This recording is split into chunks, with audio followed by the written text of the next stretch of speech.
মধ্য বঙ্গোপসাগরে একটি লঘুচাপ ছিল, সেটি এখন পশ্চিম মধ্য বঙ্গোপসাগর ও তৎসংলগ্ন উত্তর পশ্চিম বঙ্গোপসাগরে অবস্থান করছে লঘুচাপ আকারে। এই লঘুচাপটি আরও শক্তিমাত্রা অর্জন করতে পারে। তবে এই লঘুচাপের আমাদের যে গাণিতিক মডেলের পূর্বাভাস এবং পর্যবেক্ষণ ব্যবস্থা, তাতে এটি প্রতীয়মান হচ্ছে যে এটি কিছুটা শক্তিমাত্রা অর্জন করে উড়িষ্যা, ওয়েস্ট বেঙ্গল, বাংলাদেশ বরাবর সে প্রথমে সুস্পষ্ট লঘুচাপে পরিণত হবে এবং এটি 2 থেকে 3 দিনের মধ্যে এটি এখন পর্যন্ত যে প্রেডিকশন, তাতে সে নিম্নচাপে পরিণত হতে পারে।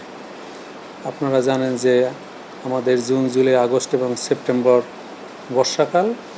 এই বর্ষাকালে যেসব লঘুচাপ তৈরি হয় বঙ্গোপসাগরে, সেগুলোর শক্তিমাত্রা অর্জন করে ঘূর্ণিঝড়ের রূপ নেওয়ার সম্ভাবনা খুবই কম। এবং এখন যে লঘুচাপটি তৈরি হয়েছে তা যে ঘূর্ণিঝড়ের রূপ নেবে তার কোনো সম্ভাবনা আমরা দেখছি না। তবে সে প্রথমে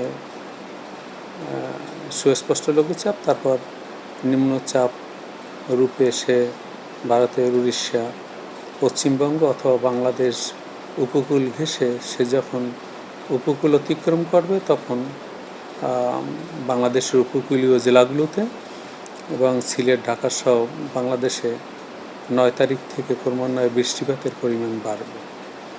10, 11, 12, 13ই সেপ্টেম্বর পর্যন্ত এই বৃষ্টিপাতের তীব্রতা থাকবে এবং শুধু বাংলাদেশের অভ্যন্তরেই বৃষ্টিপাত যে হবে এমন নয়, বাংলাদেশের উজানেও বৃষ্টিপাতের পরিমাণ একটু বাড়বে। বিশেষ করে আসাম, মেঘালয় এসব অঞ্চলে বৃষ্টিপাতের তীব্রতা থাকবে।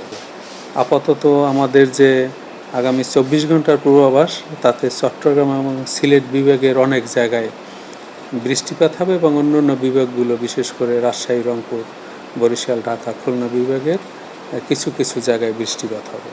15 তারিখের পর বৃষ্টিপাতের তীব্রতা আবার কমে যাবে। এই স্পেলগুলো এইরকমেরই যে যখন একটি স্পেল শুরু হয় তখন 3 দিন, 5 দিন অথবা 7 দিন, আমাদের অতীতের রেকর্ড 11 দিনও আছে। সিলেটে টানা 21-22 দিন বৃষ্টিপাতের রেকর্ড আছে।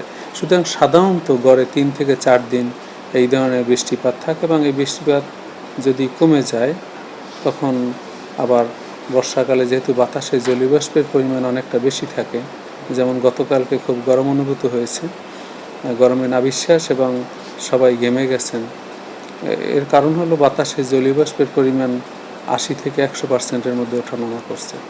অতিরিক্ত জলবায়ু এবং বৃষ্টিহীনতা বা দিনের সূর্যের প্রখর আলোর প্রাপ্যতা যদি বেশি থাকে, তখন এই গরমের অনুভূতির তীব্রতা বেশি থাকে।